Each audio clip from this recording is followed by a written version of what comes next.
Seguimos con el tema que nos viene ocupando desde hace ya algunos domingos, que tiene que ver con la adoración a Dios. Y desde el domingo pasado estamos viendo sobre la mujer y la adoración a Dios. Y hoy vamos a tomar los versículos 11 y 12, aunque vamos a hablar solo del 11, entre otras cosas, pero es bueno considerar que esto viene ya del domingo pasado, por eso esta es la mujer y la adoración a Dios y en la segunda parte, o sea, el próximo domingo vamos a volver sobre esto. Quiero que leamos los versículos 11 y 12 de nuestro texto. 1 Timoteo capítulo 2, versículos 11 y 12, dice: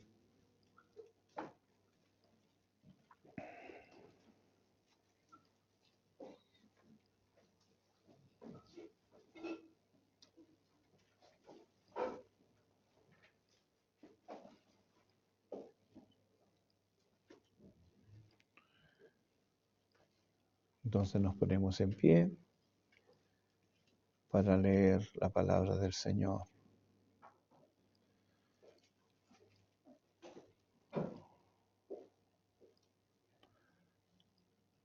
¿La encontró, Davidcito? Muy bien.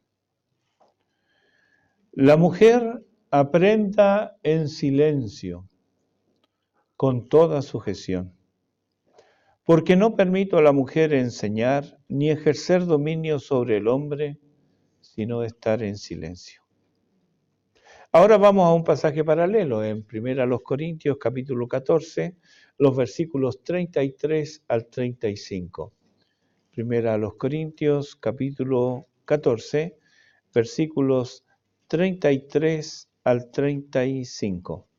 Vamos a leer la última parte del 33, donde dice: como en todas las iglesias de los santos, vuestras mujeres callen en las congregaciones, porque no les es permitido hablar, sino que estén sujetas, como también la ley lo dice.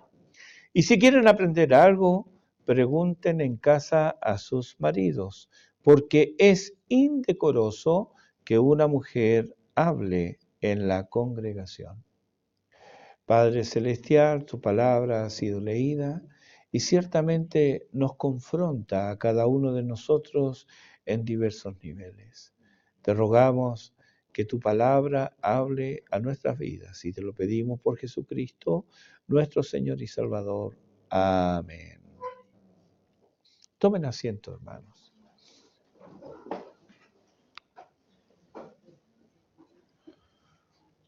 Recuerden que esto queda grabado, entonces después pueden volverlo a escuchar y seguramente van a querer volver a oír, espero. El cuadro que tenemos ante nosotros parece ser poco amable, poco amistoso. Y quien se queda solo con la primera impresión y no investiga un poco más, cederá a la corriente de los incrédulos y otros que dicen creer, pero que no pueden aceptar estas palabras como auténticas de Pablo. O como se le acusa en ocasiones, estas palabras demuestran la misoginia de Pablo. Esta misoginia es una palabra compuesta que nos viene directamente del griego y que significa literalmente detestar a la mujer. Estamos entonces, en vez de tratar de entender, se quedan con el cliché que le adosan al apóstol Pablo. Pablo es un misógino. O como lo he oído en ocasiones de la boca de mujeres creyentes, Pablo es un machista. El apóstol Pedro nos pone sobre aviso en su segunda epístola, capítulo 3, versículo 16, que hay cosas que escribe Pablo que son difíciles de entender, pero no dice que son imposibles de entender. Y aunque hay cosas que están en el secreto de Dios, como lo afirma Deuteronomio 29:29, no creemos que lo que está en consideración hoy sea parte de eso, sea algo que está en el secreto de Dios. No, Dios ha revelado y lo vamos a ver. Veamos en primer lugar el contexto del texto que leímos de 1 Corintios capítulo 14. Corinto era una ciudad rica y populosa en virtud de sus dos puertos y de una carretera que unía, aproximadamente 6 kilómetros, unía ambos lugares. Entonces, las naves que venían de Europa, en vez de darse toda la vuelta rodeando la provincia de Acaya, quedaban ahí y por carretera la hacían llegar al otro puerto de Cencrea y con eso ahorraban mucho viaje y era mucho más seguro. Obviamente había que pagar impuestos por eso y eso hacía que la ciudad sea muy rica. Dos puertos tenía, el de Lequeo y el de Cencrea. Muy bien. Riqueza y comercio eran sinónimos de Corinto, pero junto con la riqueza también la religión abundante en formas y creencias, es decir, idolatría. Y lo que naturalmente viene de ella, la corrupción del cuerpo y alma, como la depravación sexual. Era una de las 3 ciudades principales del imperio, junto a Roma y Alejandría, en el norte de África. Y contaba con una población aproximada, dicen los estudiosos, de más o menos 1 millón de habitantes, de los cuales un poco más de la mitad eran mano de obra esclava. El imperio había otorgado a la ciudad de Corinto libertad religiosa, por lo que allí florecieron distintas formas de culto, merced a la gente que allí vivían, a los ricos comerciantes y a los abundantes extranjeros de los diversos rincones del imperio que por entonces hacían allí su vida o iban de paso, etc. Aquí destacaron los cultos de misterios, cultos de ritos secretos, de conocimiento solo de iniciados, y también el culto a la diosa Afrodita en lo alto de la ciudad, en el Acro Corinto, con 1000 sacerdotisas que ofrecían por las noches sus servicios de prostitución ritual. Toda forma de depravación imaginable podía encontrarse ahí, en Corinto.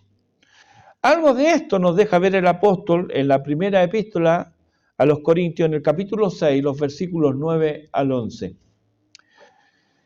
Y bueno, y los versículos siguientes. Además del culto a la diosa libertina, también estaban algunas de las religiones de misterios donde mujeres llevaban la voz cantante.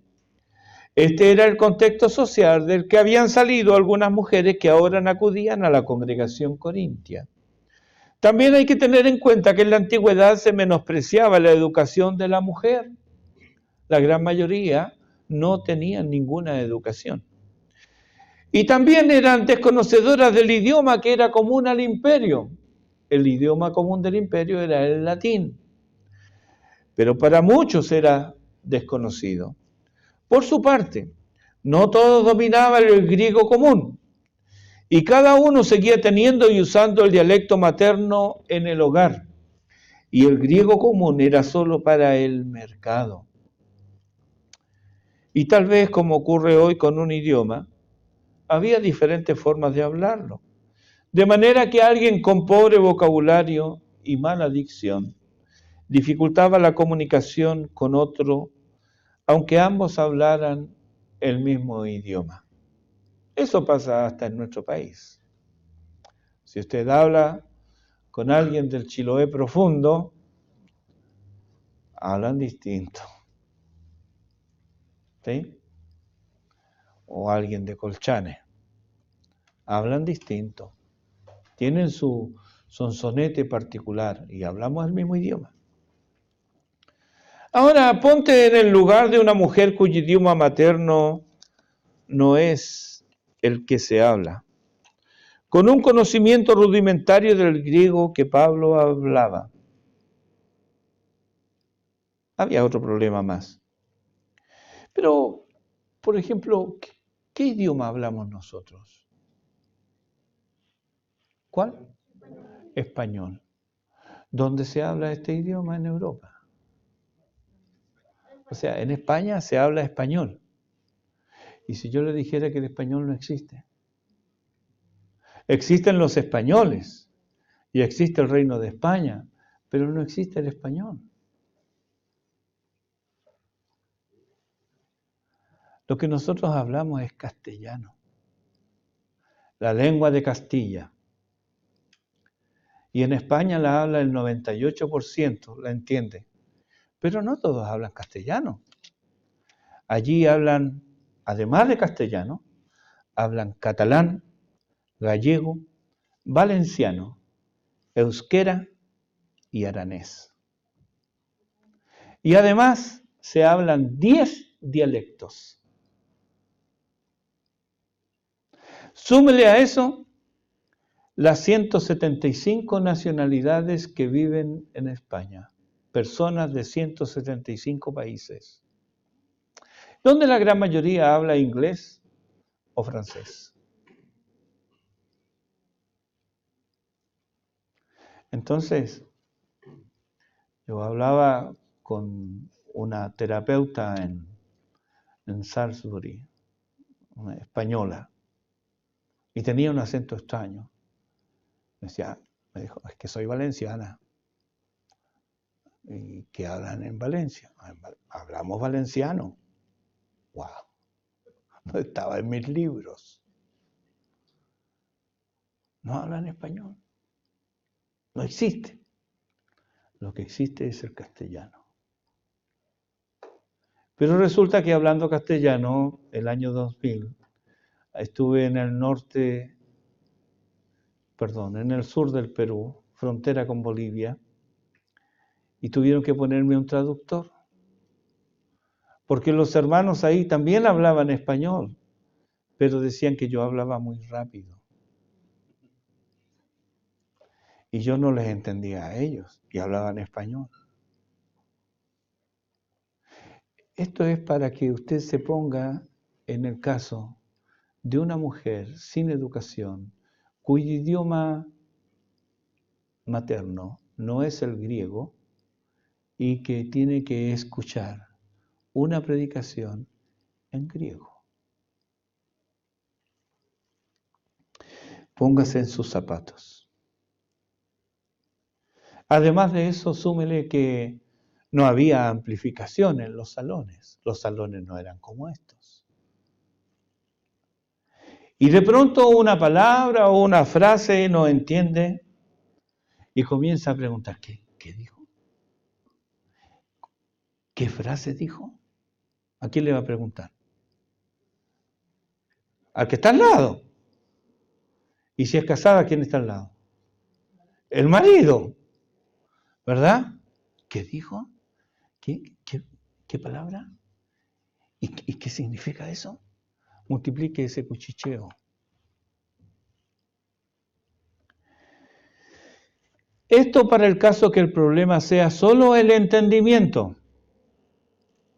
Pero también había quienes, como en las religiones paganas, pretendían llevar la voz cantante con supuestas lenguas ininteligibles. O quisieran enseñar lo que habían aprendido, bien o mal, algo habían aprendido y querían enseñarlo. Todo esto lo tenemos en los versículos 26 al 36 del capítulo 14 de 1 Corintios. Y allí hay 3 grupos, a los hombres, a los profetas, hombres y mujeres. Se les dice no hablen todos a la vez, si habla uno, calle el otro, no hablen todos a la vez. Y aquí profeta no tiene que ver con la predicción, no tiene que ver con el elemento predictivo de la palabra, sino con la proclamación, con hablar lo que ya se ha revelado. Eso era un profeta. A los que hablaban en lengua se les dice que si no hay intérprete de la lengua que hablaban, entonces que guarden silencio. Y a las mujeres casadas con esposos cristianos se les dice que no hagan preguntas en el culto, que pregunten a sus esposos y que guarden silencio en la iglesia. Por supuesto, la pregunta a los esposos es en la casa. El denominador común en estos grupos, 1 Corintios 14, del 26 al 36, el denominador común de estos grupos es que no perturben la adoración. Que todo debe hacerse, como dice el versículo 40, decentemente y con orden. Ese es el contexto. Ahora volvamos a nuestro texto en 1 Timoteo capítulo 2, versículos 11 y 12, recordando previamente algo del domingo pasado. Veamos algo del domingo pasado. En el capítulo 1, Pablo le dice a Timoteo, ahora estamos hablando de Timoteo, de la primera epístola, Pablo le dice a Timoteo que debe acallar las voces de aquellos que enseñan falsa doctrina. Algunas son muy sutiles. Una que persiste hasta hoy es aquella que cree que la prosperidad es igual a la bendición. Y para mostrar que se es bendecido o que se es bendecida, entonces exhibe la prosperidad. Así, muchos como entonces caen en el engaño y pretenden engañar ostentando lo bien que les va. Es que he sido muy bendecida. Pablo les dice, no se engañen. Lo externo, la ostentación no demuestra bendición. Más bien debe haber un espíritu de modestia y de humildad en la adoración, porque un énfasis en lo externo hace que las mujeres se centren en eso, en lugar de quién debe ser el objeto de nuestra adoración. Pero este no es un llamado a la falta de atractivo, a andar como cama deshecha o a vestir como refugiada de la guerra. No es una mujer virtuosa aquella que se niega a la moda decente y femenina, pues lo que debe primar aquí es tener un corazón puro que se refleje en la apariencia exterior. Cada una debe cultivar un sano juicio que refleje exteriormente la interna obra de la gracia de Dios. Vuestro atavío, dice Pedro en 1 Pedro capítulo 3, versículo 4, debe ser el interno, el del corazón, en el incorruptible ornato de un espíritu afable y apacible que es de grande estima delante de Dios. ¿Vestir bien y verse bonita? ¡Claro que sí! Para la gloria de Dios, alegría del esposo y orgullo de los hijos y de los nietos. Esto en lo externo. Pero no descuides lo interno.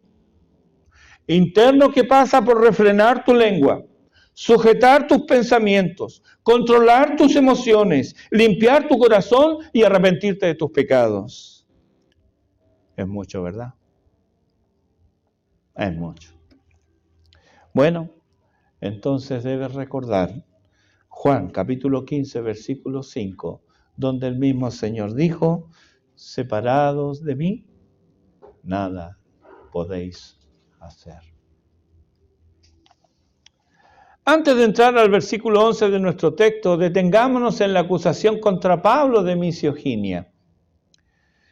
Esta acusación permea los siglos y aparece como que el cristianismo aplasta a la mujer.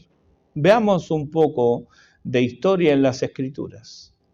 Porque si eso es así, en la historia, en las Escrituras esto se va a mostrar. Pero ¿qué es lo que vemos? Lucas registra el cántico de María en Lucas capítulo 1, versículos 46 al 56. Y lo que hay en ese texto es teología ética y social. Y quien la enseña, quien la proclama, es una mujer.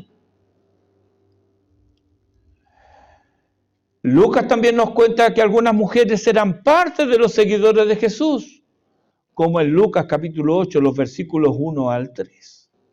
Entre estas mujeres estaba Juana, mujer de Chuza, administrador de Herodes. Esta mujer ayudó con sus bienes a Jesús y los suyos. Y también la encontramos presente en la resurrección, según nos dice Lucas 24:10.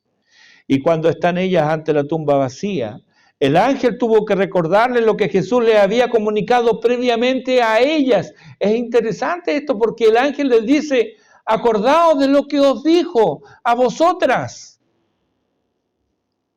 Lucas 24, versículos 6 y 7. ¿Cuándo se los dijo? Se los dijo en Lucas 9:43. Ahí menciona que dice a sus discípulos, y entre ellos, entre los discípulos, estaba Juana y otras mujeres. Memorable, por otro lado, es la conversación, el encuentro que tuvo Jesús con la mujer en Samaria, registrada ahí en Juan 4.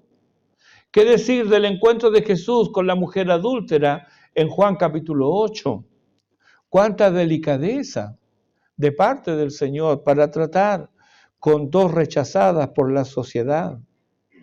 También es Lucas el que nos cuenta el encuentro de Jesús con otra mujer despreciada en Lucas 7, versículos 36 al 50. Pedro, en su predicación, cita Joel capítulo 2, los versículos 28 al 32, donde dice claramente, y profetizarán vuestros hijos y vuestras hijas, versículo 28. Y en el versículo 29 dice también sobre los siervos y sobre las siervas derramaré mi espíritu. El proclamar la palabra de Dios no es exclusividad de los varones. Claramente la palabra del Señor también incluye a la mujer, cualquiera sea su condición social, porque de siervas aquí está hablando de esclavas. Lucas nos cuenta que mientras Pablo vivió en Corinto, él residió con Aquila y Priscila, donde ellos, ambos, nos dice la Escritura, y menciona primero a Priscila, enseñaron a Apolos. Pablo recomienda a Febe como líder de la iglesia en Cencrea, y a los mismos corintios les anima en el capítulo 11 a hombres y mujeres a orar y proclamar la palabra de Dios teniendo en cuenta el entorno cultural, sin restringir a la mujer en cuanto a esto, solo por ser mujer. Pablo, al saludar a los romanos en el capítulo 16, menciona a 26 personas, donde casi la mitad son mujeres, y entre ellas algunas destacan como Junias, que fue muy estimada entre los apóstoles. También hemos oído de Evodia y Síntique en Filipenses 4, versículos 2 y 3. Y allí dice él que combatieron juntamente conmigo en el Evangelio, con Clemente y los demás colaboradores míos, cuyos nombres están en el libro de la vida. ¿Y qué decir de Loida y Eunice, a quienes Pablo conoció en Derbe y cuyo recuerdo le sirve para animar al joven Timoteo? No, hermanos, ni Pablo es misógino, ni el cristianismo aplasta a la mujer. Al contrario, el cristianismo elevó a la mujer a un plano desconocido en el mundo antiguo en lo referido a la igualdad. Dios no hace acepción de personas y los apóstoles replicaron esta enseñanza. En cambio, el derecho romano consideraba a la mujer, igual que a los esclavos y a los no romanos, los consideraban res. Una palabra latina que significa cosa.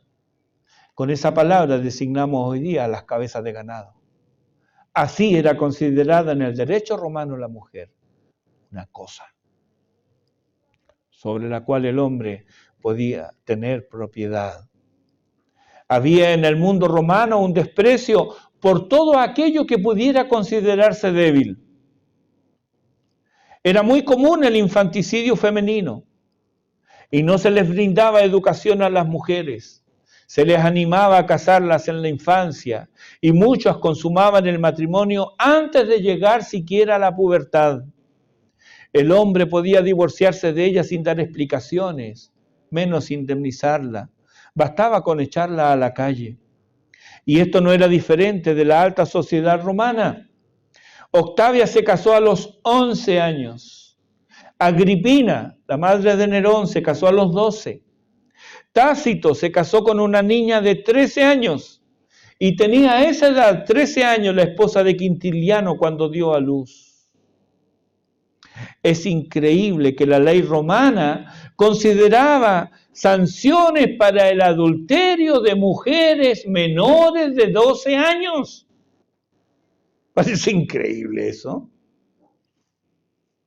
La vida para ellas no era envidiable, aunque considerando el contexto eran afortunadas, porque habían sobrevivido al infanticidio.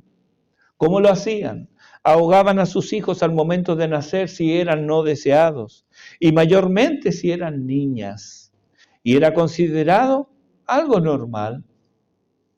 Tácito se horrorizaba de la idea, dice él, siniestra y perturbadora de los judíos, que condenaban como pecado el matar al hijo no deseado. Yo decía, pero qué horrible eso, ¿cómo no matan al hijo no deseado? ¡Qué horrible! Platón, en su República, y Aristóteles, en su Política, ambos son obras de estos filósofos, recomendaron el infanticidio como una política de Estado. Hoy estarían felices con tantos seguidores. Hay muchos seguidores de Platón y de Aristóteles a ese respecto. Los niños muertos o abandonados al nacer eran de ambos sexos, pero con un predominio evidente de mujeres y de enfermos. Hay una carta que se ha guardado de un tal Hilarión que envía a su esposa embarazada, que se llamaba Alice. Dice así, o escribió Hilarión, esta es la carta, miren qué tierno. ¿Sabe que aún estoy en Alejandría? O sea, estaba en el norte de África. Y no te preocupes si todos regresan y yo me quedo en Alejandría. Te ruego que cuides de nuestro hijito. Y tan pronto como me paguen, te haré llegar el dinero. Si das a luz, consérvalo si es varón. Y si es hembra, desembarázate de ella. Me has escrito que no te olvides. ¿Cómo iba a olvidarte? Te suplico que no te preocupes. Estremecedor, ¿verdad?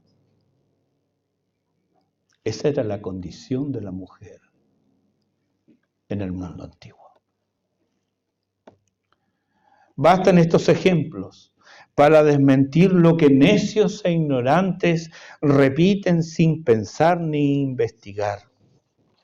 A ese mundo llegó el Evangelio, un mundo que cambió en virtud del Evangelio y que vuelve a presentarnos batallas con nuevos bríos y al que debemos combatir con las mismas armas de entonces, el Evangelio de nuestro Señor Jesucristo, con la verdad, pero también con la piedad y con la honestidad. A este mundo de mujeres degradadas, un mundo hostil y violento especialmente para ellas, debió soñar extraño el Evangelio que no les rechazaba. Un evangelio que las integraba a plenitud, que les reconocía el valor que Dios les daba, que les enseña a los hombres a reconocerla como una igual pero diferente y de igual valía que Él. Mujeres, en muchos casos ignorantes y sin educación por haber sido relegadas desde la más tierna infancia, ahora oían un mensaje revolucionario y liberador. Versículo 11 de 1 Timoteo capítulo 2 de nuestro texto. La mujer aprenda en silencio con toda sujeción. Esta es una directriz apostólica. La mujer aprenda. ¿Qué debía aprender la mujer? Lo mismo que necesitaban aprender todos. Jesús lo dijo en Mateo 28, 19 y 20. Vayan y hagan discípulos a todas las naciones, enseñándoles a obedecer todo lo que yo les he enseñado a ustedes. Los apóstoles tomaron en serio este mandamiento y a partir de Pentecostés, Lucas escribe en Hechos 5:42 que los discípulos todos los días en el templo y por las casas no cesaban de enseñar y predicar a Jesucristo. Por supuesto, el contexto nos lleva a admitir que esta enseñanza no era solo para varones, era para todos. Fue así que la enseñanza se dio a hombres y mujeres antes del bautismo y continuaba después de él. Esto no lo hacían los romanos. Ellos no enseñaban a varones, ellos solo enseñaban a varones de la clase privilegiada, no a todos. Ramsay afirma que el objetivo del cristianismo era la educación universal, no la educación limitada al rico, como entre griegos y romanos, y no hacía distinción de sexo. Entre los siglos IV al X, las escuelas episcopales eran mantenidas por los obispos y allí se enseñaban, además de doctrina cristiana, se enseñaba gramática, retórica, lógica, aritmética, música, geometría y astronomía. A todos. Pero el tiempo y el apartarse de las Escrituras melló este y otros mandatos bíblicos. Y es así que en 1528 Lutero se horrorizó con la ignorancia generalizada del pueblo llamado cristiano. Escribió para remediar este mal el Catecismo Menor en 1529, comentando en él que el pueblo común tenía poco o ningún conocimiento de las enseñanzas cristianas, que muchos miembros de la iglesia ni siquiera sabían el Padre Nuestro, el credo de los apóstoles, ni los 10 mandamientos.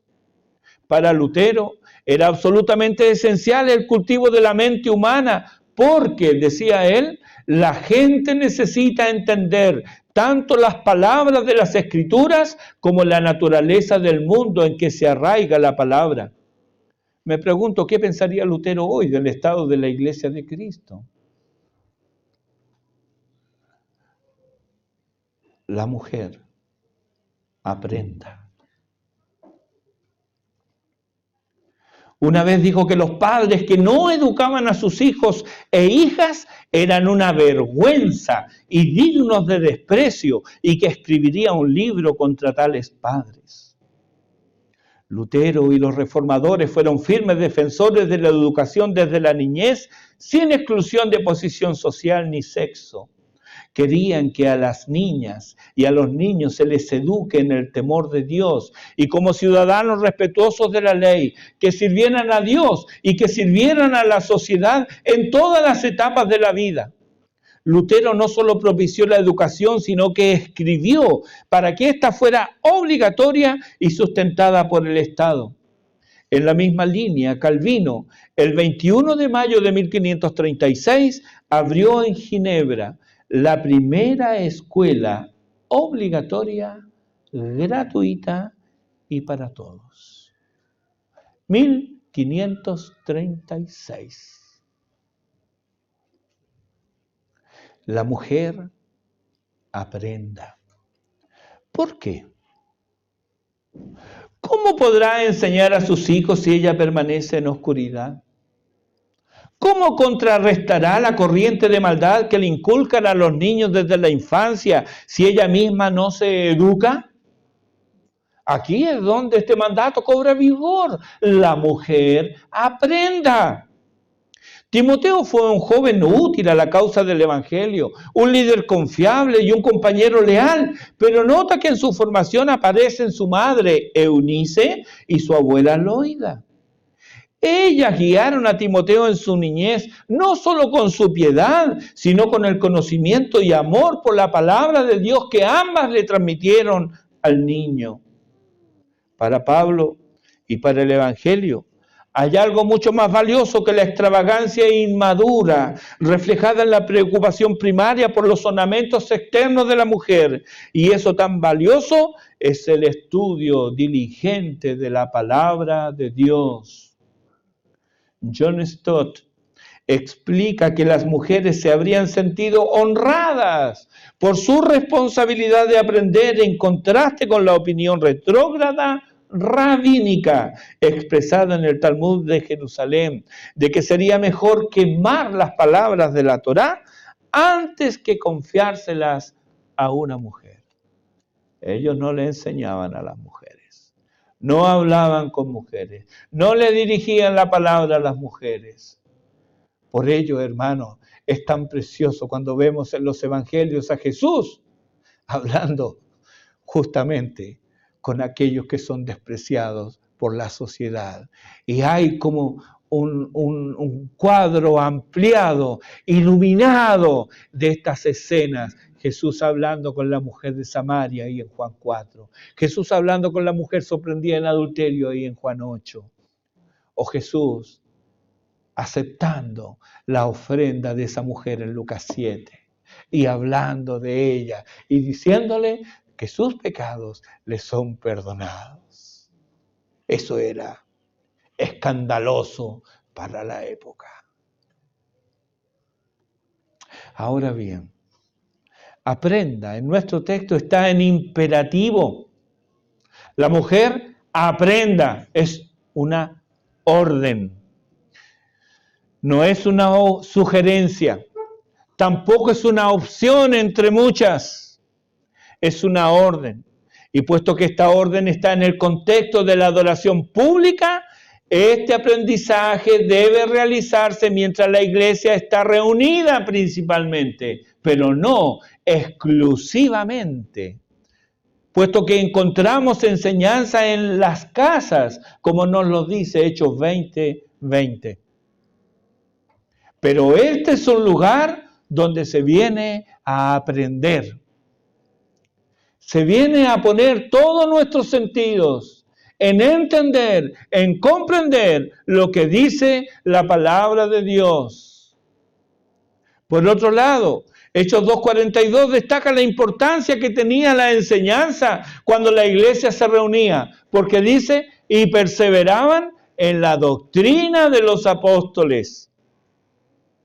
Aquí encontramos la orden de Pablo de que las mujeres sean parte del proceso de aprendizaje, pues el conocimiento de Dios y su palabra estimulan la adoración. No olvidemos, queridos hermanos, que la adoración verdadera debe ser en espíritu y en verdad. No debemos adorar lo que no sabemos, que fue lo que Jesús le reprochó a la mujer en Juan 4:22.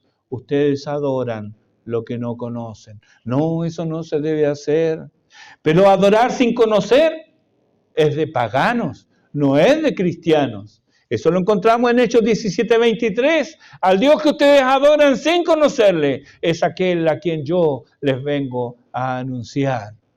No, la ignorancia no es buena en el Evangelio. Le oí decir al doctor Francisco Lacueva, ya con el Señor él, que muchos evangélicos han salido del catolicismo romano, pero el catolicismo romano no ha salido de sus corazones. Aún conservan la religiosidad ritualista que no demanda el uso de la razón. Basta conseguir las indicaciones en el culto. No importa si se presta atención o no. Hay que levantarse, nos levantamos. Hay que sentarse, nos sentamos. Hay que abrir la Biblia, abrimos la Biblia. Para eso no se necesita ser muy inteligente. Llevé a mis hijos cuando pequeños a observar cómo rendían culto en la Catedral Metropolitana. Observamos a una mujer que por más de 15 minutos estuvo frente a una imagen musitando algo. Y cuando le pregunté qué era lo que hacía, ella se disculpó diciendo que no sabía explicarlo. ¿Es esto solo en la Catedral Metropolitana? El doctor Lacueva en esa oportunidad dijo que las masas evangélicas evidencian una ignorancia supina respecto del Evangelio y de la fe. Esto no ha cambiado en los 30 años que han pasado desde entonces. ¿Por qué? Porque se menosprecia el privilegio de aprender. Este es un privilegio que todos tenemos. Pero mayormente quienes más debieran estar agradecidas son las mujeres. Nosotros también los hombres, porque no somos parte de la élite de la sociedad. Muchas se contentan solo con asistir. Prestar atención es optativo. Si no los hay, se buscan las distracciones. Y curiosamente, quienes más se distraen, entran y salen o se ausentan de los servicios, son quienes aquí se les ordena: la mujer aprenda. ¿Cómo podrás ser bendecida ignorando el cumplimiento de tu sagrado deber? ¿Qué digo? Deber. ¿No debiera ser un deleite descubrir por ti misma la abundante riqueza de su gracia desplegadas para ti en su palabra? ¿No leerás con expectación diaria la más sublime carta de amor jamás escrita, donde tu amante Padre Celestial descubre su corazón lleno de amor para ti? ¿Cómo ignorar si ahí se descubre para ti el rostro amado de tu bendito Salvador y Redentor? ¿Acaso te es una carga aprender a amarlo? El discípulo amado nos dice: mirad cuál amor nos ha dado el Padre. ¿Cuál amor? ¿De qué amor está hablando? ¿Acaso habla del amor de un hijo que a poco andar cubre el rostro de su madre con lágrimas y con ingratitud? ¿El amor de un hombre inconstante e imperfecto, también criatura caída, necesitada de redención? ¿O nos habla del amor de un padre terreno que pasa veloz cual sombra de mediodía y desaparece antes de siquiera poder apreciar su disfrute? No, hermanos, es mucho más que eso. Él te ha dado su amor eterno, inefable, constante, glorioso e incomparable en la persona de su Hijo. Por Él eres llamada hija de Dios. Pues Él, cuando estabas muerta en delitos y pecados, ¿qué hizo? Te dio vida. Él, cuando te encontró desnuda y aterida, te abrigó y te cubrió con su justicia. Él, cuando te encuentras triste, desanimada y sin fuerza, alegra tu corazón, anima tu alma y fortalece tu espíritu. ¿Cómo lo hace? Con su palabra. Aprender de ella nunca será tarea vana. Es tiempo precioso el empleado, como María de Betania, a los pies del Salvador. En cambio, es tiempo miserablemente perdido el que pasa frente a las pantallas. ¿Amas tu celular? ¿Me dices que no? ¿Y por qué pasa más tiempo con él que con la palabra de Dios, que te hace sabia para la salvación que es en Cristo Jesús? ¿Cómo estás cultivando tu mente? ¿Cómo ejercitas tu mente? ¿O solo ejercitas tu cuerpo? Hoy hay una preocupación por alimentar sanamente el cuerpo y ejercitarlo. Bien, muy bien. Pero no descuides tu alma. No relegues tu capacidad dada por Dios para pensar en la belleza, la armonía, lo verdadero, lo puro, lo virtuoso. Si tú, querida hermana, te niegas a aprender, ¿dónde aprenderán tus hijas a ser femeninas, prudentes y virtuosas? ¿Dónde van a fijar ellas sus ojos? ¿Querrán ellas ser como tú? Dice que solo tienes hijos varones, así que bueno, no importa. Y cuando tu hijo se una a una mujer, ¿experimentarás el gozo de una Noemí o la amargura de alma de una Rebeca? ¿No querrás ganar a tu nuera para felicidad de tu hijo y de tus nietos? ¿No querrás alegrar tu corazón y dar gloria a Dios al ser una bendita influencia en la mujer de tu hijo? Queridas hermanas, no es tarde para disponerse a aprender, pero el tiempo es hoy, el tiempo es ahora. Otras mujeres habrían querido tener las bendiciones que Dios te ha dado a ti y la oportunidad de aprender. He visto el dolor reflejado en los rostros de aquellas damas ya llenas de años que me han dicho, yo no sé leer. ¿Cómo quisieran ellas poder entender, poder aprender en la palabra de Dios acerca de su Salvador? Recuerdo la madre del pastor Edwin. Se convirtió siendo una anciana y estaba para partir. Y Edwin le pregunta, mamita, ¿cómo está? Estoy bien, hijo, estoy bien. Bueno, la verdad que hay algo que me incomoda. ¿Qué le incomoda, mamita? Yo voy a la presencia del Señor. Y cuando Él me pregunte de su libro, ¿qué le voy a decir? Es tan poco lo que sé.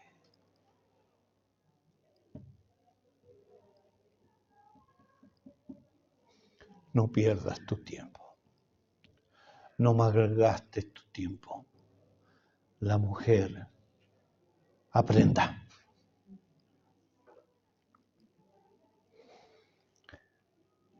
Acude con alegría a la casa de oración y no te pierdas los medios de gracia dispuestos para tu bien. Busca recibir tu alabanza de Dios, pero qué hermoso será cuando tus hijos se levanten y digan, muchas mujeres hicieron el bien, mas tú sobrepasas a todas. ¡Qué bendición será! ¡Qué alegría! Me imagino los pechos henchidos al escuchar eso de sus hijos. Muchas mujeres hicieron el bien, mas tú sobrepasas a todas. Para recibir ese cumplido, desde hoy, dedica tu vida a aprender. Termino con Proverbios 31:30. Engañosa es la gracia, vana la hermosura. La mujer que teme a Jehová, esa será alabada. La mujer aprenda. Dios tenga misericordia de nosotros. Oremos.